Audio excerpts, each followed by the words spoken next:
Pernahkah kita bertanya-tanya, siapa sebenarnya orang Majus dalam kisah Natal?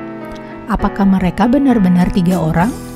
Apa arti perjalanan mereka dan mengapa kisah mereka begitu penting hingga tercatat dalam Alkitab?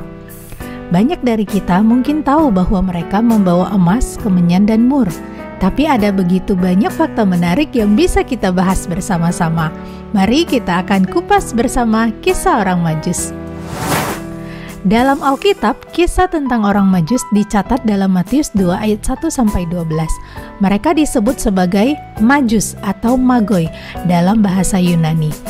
Istilah ini mengacu pada orang bijak atau ahli perbintangan yang berasal dari timur, kemungkinan dari Persia atau Babilonia. Mereka adalah kaum cendekia yang memiliki keahlian dalam ilmu perbintangan, filsafat, dan agama. Jadi, mereka adalah ilmuwan dan rohaniwan pada zamannya yang mencari tanda-tanda ilahi melalui fenomena alam. Apakah orang Majus berjumlah 3? Faktanya, Alkitab tidak pernah menyebutkan jumlah mereka. Tradisi menyebut 3 karena mereka membawa 3 jenis persembahan, emas, kemenyan, dan mur. Namun, jumlah mereka bisa saja lebih dari 3, mengingat perjalanan yang jauh biasanya dilakukan dalam rombongan besar untuk keamanan. Jadi, angka 3 itu lebih berdasarkan simbolisme hadiah daripada jumlah orang yang sebenarnya. Orang Majus datang dari timur, wilayah yang mungkin adalah Persia atau Babilonia, yang berjarak ratusan kilometer dari Yerusalem. Perjalanan ini nggak mudah. Mereka harus menempuh padang pasir dengan unta selama berbulan-bulan bahkan tahunan, menghadapi bahaya cuaca dan potensi serangan perampok. Namun mereka tetap berangkat dengan satu tujuan, mencari raja yang baru lahir.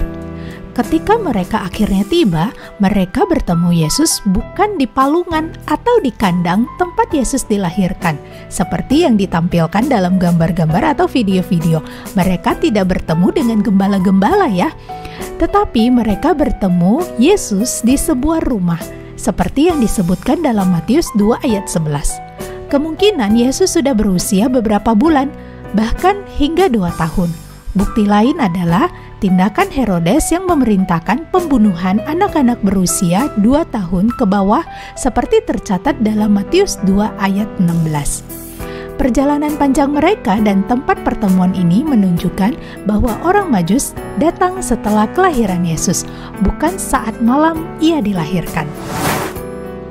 Hadiah yang mereka bawa bukan sekedar hadiah mahal, tetapi juga punya makna teologis yang mendalam.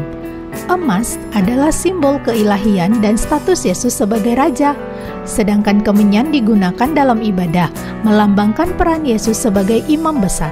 Mur dipakai untuk pengawetan jenazah dan melambangkan penderitaan dan kematian Yesus sebagai penebus. Jadi persembahan ini menunjukkan pengakuan mereka terhadap siapa Yesus sebenarnya, yaitu Raja, Imam, dan Juru Selamat dunia. Kisah orang Majus mengajarkan kita banyak hal. Mereka menunjukkan iman yang besar, kerendahan hati untuk menyembah seorang bayi, dan ketaatan untuk mengikuti bimbingan Allah. Memberikan yang terbaik, bahkan ketika perjalanan mereka penuh tantangan. Kisah ini juga mengingatkan kita bahwa Yesus datang untuk semua bangsa, bukan hanya untuk orang Yahudi.